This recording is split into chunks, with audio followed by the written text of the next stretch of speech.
ଏଠି ଦେଖନ୍ତୁ ଆମର ସବୁ ପୁରୋହିତ ଦଳ ଅଛନ୍ତି ଆଉ ସଭାପତି ମହାଶୟ ବସିଛନ୍ତି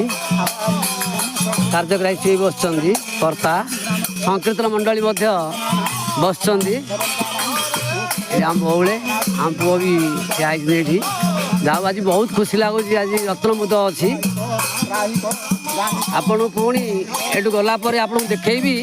ଆପଣ ରତ୍ନମୁଦ ମନ୍ଦିର ଦେଖିବେ ଆଉ ରତ୍ନମୁଦ ମନ୍ଦିର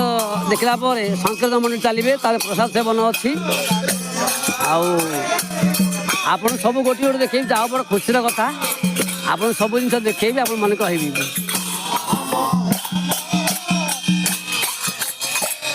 ପୁରୋହିତ ମହାଶୟ ବସିଛନ୍ତି ସବୁ